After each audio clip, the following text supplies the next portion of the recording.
청와대는 일단 크게는 저희가 색깔을 좀 다르게 쓴 부분이거든요.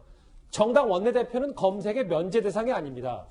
그리고 크게는 하지만 국민의힘 조영 원내대표는 홀로 한담장에 도착을 했습니다. 이렇게 했다는데 근데 조상호 부대변인 네. 조영 원내대표는 물론 내가 나중에 늦게 오긴 했지만 김태년 원내대표는 검색 안 하지 않았냐 뭐 이런 주장도 야당에서는 하고 있거든요. 그러니까 각 당 원내대표, 원내대표단 그때 당시에 환담회장에 참석하기로 예정돼 있던 귀빈들이 일제히 입장하고 난 이후에 좀 뒤늦게 오신 거거든요. 예. 그래서 요즘엔 또 이렇게 특히 뭐 마스크까지 쓰고 있어가지고 이 경호처 그 마지막 그 하급 직원 입장에서는 이미 다 모든 일행들이 들어간 다음인 줄 알고 새로 어떤 분이 오시니까 그분에 대해서 이제 다 들어갔다고 착각을 하고 좀 일반 검색 절차를 거친 게 아닌가 일반 의원처럼 보고요. 그래서 그런 부분들이 좀 있었던 것 같은데 뭐 아까도 말씀드렸지만 뭐 이미 그 경호처에서 경호부장이 유감을 표명하고 사과를 한 만큼 이거는 좀 일단의 해프닝으로 좀 넘겨야 될 문제지 이걸 가지고 또 고의로 그랬다 뭐 무시한다 청와대가 굳이 왜 거기 가지고 고의로 그래가지고 야당하고 트러블을 만들겠습니까? 지금 이제 웬만하면 대통령이 시정연설을 할 때 여야가 경청하는 모습을 국민들께 보여드리기를 바랬을 거 아닙니까? 협치 요청을 하고 한 거잖아요. 네, 그렇습니다. 그러니까 오히려 대통령한테도 그 그림을 좀 보여주기를 바랬을 건데 굳이 그렇게 할 이유가 없거든요. 그런 점에서 보면 뭐 일단은 약간 실수해서 벌어진 해프닝이다. 뭐 그 정도 선에서 좀 끝냈으면 합니다. 예, 근데 잠시만요, 김태현 변호사님. 이동윤. 네. 이 문장만 하나 읽고 갈게요. 왜냐하면 이 지침대로 쓸 뿐이다라는 말 말고도 이게 사실 이런 지침이 이전 정부 시절 만들어져서 준용되어 온 것입니다라는 이 입장문을 또 왜 그럼 또 야당에서는 이건 또 전 정권 탓하는 거 아니냐 이런 것까지 좀 확전이 되고 있거든요. 그러게요. 경호까지 전 정권 탓을 하나요? 전 정권에도 똑같은 경호 지침이 있었지만 한 번도 이런 식의 문제가 나진 않았죠. 지침도 중요하지만 지침과 관련 없이 그걸 어떻게 운영하느냐도 굉장히 중요하죠. 기왕에 문제가 됐으니까 이 지침은 바꾸는 게 맞고 국회의 주인공은 당 대표보다는 오히려 원내대표가 주인공일 수도 있습니다. 이런 현실을 감안해서 지침도 바꾸길 바라고 또 하나는 청와대 경호처가 왜 저렇게까지 했는지 조금 이해할 측면이 전혀 없는 건 아닙니다. 왜냐하면 지난번에 그 대통령이 국회에 왔을 때 신발 투척 사건이 있었고 그 당시 신발을 투척했던 분은 다른 이제 그 사건으로 인해서 구속도 되긴 했지만 경호처에서도 굉장히 이 내부적으로 문제가 많았기 때문에 대통령 경호에 문제 있는 거 아니야? 이런 논란은 있었던 것 같습니다. 그래서 만약에 그런 반작용으로 이런 경색된 경우가 나왔다면 오히려 그게 개선이 된 게 아니라 개혁이 됐다고 봐야죠. 항상 문재인 정부는 열린 경우라는 거를 주창해 오지 않았습니까? 이런 행동은 결코 열린 경우라에는 맞지 않는 거죠. 그래서 지금 현재의 경호 방식, 이런 것이 올바른 방향으로 가고 있는지 다시 한번 좀 점검할 필요가 있을 것 같습니다.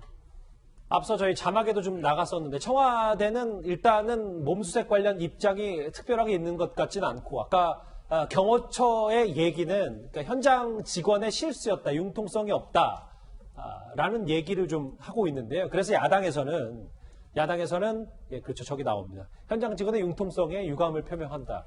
그래서 야당에서는 이 대변인이나 청와대 정무수석, 최재성 정무수석이 공식 사과해야 되는 것 아니냐라고 지금 따져 묻고 있거든요. 그리고 문 대통령 시정연설 전부터 참석하냐 마냐 시끄러웠던 야당 의원들 오늘 피켓으로 항의 메시지까지 전달했습니다.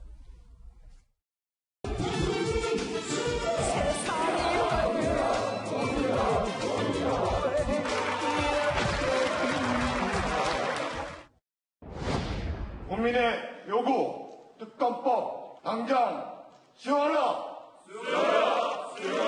수용하라! 오늘 참 국회 많이 시끄러웠고요. 김태현 변호사님. 근데 사실 이 몸수색이 어떻게 일어났나를 좀 되짚어 보니까 원래 김종인 비대위원장과 조영 원내대표 같이 가야 되는데 김종인 비대위원장이 지금 특검 요구 안 받아주니까 본인도 안 가겠다고 해서 조영 원내대표 혼자 가다가 또 이런 해프닝까지 벌어진 거잖아요. 이제 김종인 비대위원장 입장에서는 이제 이건 국민의힘도 마찬가지겠지만 이 특검을 좀 받아달라는 게 일종의 최소한의 요구거든요. 예. 아무리 야당이 의석이 100석밖에 없어서 견제가 안 된다 하더라도 억지가 아니라면 뭐 하나는 좀 들어줘야 될 거 아니냐는 게 야당의 요구인데 이게 그 특검이라는 게 전혀 명분이 없는 거냐? 그렇지도 않습니다. 왜냐면은 여당 입장에서도 보면은 여당이랑 저 청와대 인사들 저 의혹 아무것도 아닌 거라며요. 그러면은 특검에서 상관없잖아요. 지금 나와 있는 거 검사, 추미애 장관 얘기 따르면 검사하고 야당 정치만 문제라면서요. 그럼 특검에도 상관없는 거 아니겠습니까? 그래서 그걸 요구하는데 전혀 받아주지 않으니 항의 차원에서 이제 참석을 안 한 거고, 또 하나는 이게 지금 국회 시정연설이기 때문에 어떻게 보면 국회의 공간이거든요. 원회에서 할 수 있는 건 없어요. 뭐 정의당의 김종철 대표야 뭐 저 참석은 했지만 국민의힘 같은 경우에는 지금 원내 백석회를 이끌고 있는 주호영 원내대표가 참석을 하니 굳이 어떻게 보면 원내 전략과는 좀 거리가 떨어져 있는 원외에 있는 김종인 대표는 비대위원장은 참석 안 해도 되는 건 아니냐 뭐 이런 측면에서 여러 가지 이유들 중에서 참석 안 한 것 같습니다. 오늘 어쨌든 여러 몸수색 논란까지 있었고 대통령 정말 우여곡절 끝에 한 2분 정도는 서서 시정연설을 대기하기도 했습니다. 오늘 문 대통령 시정연설에서 이제는 경제 반등을 해야 한다. 그리고 공수처도 언급을 했습니다. 코로나 극복 과정에서 우리는 그 어느 때보다 한마음이 되었고 위기 속에서 희망을 만들어냈습니다. 방역과 경제 모두에서 세계에서 가장 선방하는 나라가 되고 있습니다. 공정경제 3법의 처리에 협력해 주시고 경찰법과 국정원법 등 권력기관 개혁 법안도 입법으로 결실을 맺어 주시길 바랍니다. 성역 없는 수사와 권력기관 개혁이란 국민의 영광이 담긴 공수처의 출범 지연도 이제 끝내주시기 바랍니다. 여러 얘기가 있었지만 특히 공수처 출범 지연하는 거 좀 끝내달라라는 얘기에 대통령이 좀 목소리에 힘을 실었거든요. 김주옥 교수님. 네. 그런데 뭐 야당의 반응은 뭐 썩 시원치는 않은 것 같습니다. 뭐 항상 그랬듯이. 저도 좀 왜냐하면 대통령께서는 이미 이제 공약사항이었어요. 이유가 뭐냐면 촛불 정부가 탄생하게 된 배경이 뭐냐면 권력이 사유화돼서 국정을 농단하게 되고 그거에 따라서 대통령이 탄핵까지 되는 사태가 벌어진 거예요. 예. 그걸 막기 위한 하나의 방편으로 국민에게 약속한 것이 아무튼 공수처라고 하는 것들을 국민에게 약속을 했는데 그것이 이미 이제 저번 국회에서 통과가 됐고 통과가 됐음에도 불구하고 국회에서 그 부분들이 지지부진해지는 일이 발생하게 되니까 소위 그 촛불 정부가 약속했던 부분들이 입법이 됐는데 입법 자체가 앞으로 진행이 안 되는 것에 대해서 난감함에 대한 표현을 분명히 한 것 같고요. 따라서 그 부분에 대해서 저희 국민 또 아시지만 국민이 공수처 출범에 대해서 상당히 우호적인 여론이 분명히 있었습니다. 이 두 가지 사안에 대해서 국회가 좀 지켜달라고 하는 얘기들을 한 것이기 때문에 저는 큰 문제는 없다는 생각이 들고요. 또 하나 마찬가지지만 전 특검 같은 경우도 마찬가지인데 왜 저렇게 대통령에게 강조를 하는지 모르겠어요. 여야가 합의할 상황이거든요. 예. 청와대가 특검을 하라고 하면 되는 게 이런 게 아닌 상황인데 불구하고 여야의 뭐 균형이 좀 맞지 않는 상황은 충분히 알겠습니다만 특검 추진을 안 하는 부분들은 여야 간에 협상할 문제이지 대통령이 이것을 하냐 안 하냐 얘기하는 거 제가 야당이 대통령에게 소위 정치에 개입하라고 요구하는 건 마찬가지 상황이기 때문에 저는 이런 식의 접근은 문제가 있다는 생각이 들고요. 야당도 마찬가지지만 공수처법 통과됐으니까 빨리빨리 앞으로 진행을 했으면 좋겠습니다.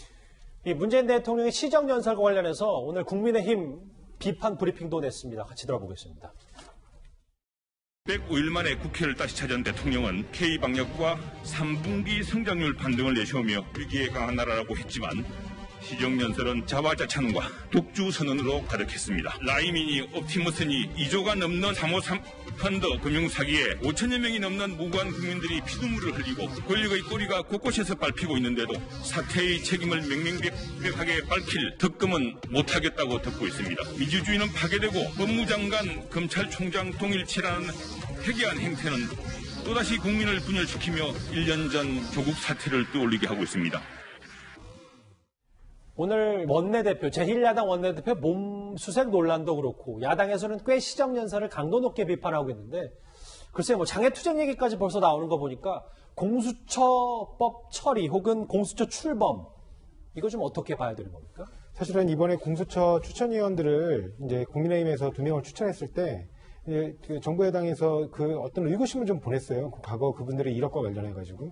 근데 정상적으로 협조할 것이고 그 추천위원회 선정이 되면 이거 구성이 되면 이거 공수처 출범에 협조하겠다라는 말씀을 하셨어요. 예. 근데 뭐 장애투쟁이 뭐 국회 내에서 이제 국회 차원에서 벌어지는지는 변론으로 하고 그분들이 그러면 이제 이미 위원이 선정된 이상 이제 공수추천위원회가 구성되고 난 다음에 공수처장 이제 추천하는 그런 절차는 정상적으로 진행돼야 되는 것이고요. 만약에 정말 최초 여당에서 우려했던 대로 지금 그 야당의 공수처 그 추천위원들이 사실상의 공수처 출범을 방해하는 방향으로 간다고 하면 그때는 불가피한, 그러니까 국민들의 어떤 압도적인 지지로 만들어진 법이니만큼 불가피한 선택을 여당에서 또 해야 될 수도 있다고 봅니다. 알겠습니다. 오늘 제1야당 원내대표의 몸수색 논란으로 불붙은 여야 오늘 극렬 대치얘기, 국회 얘기 짚어봤습니다.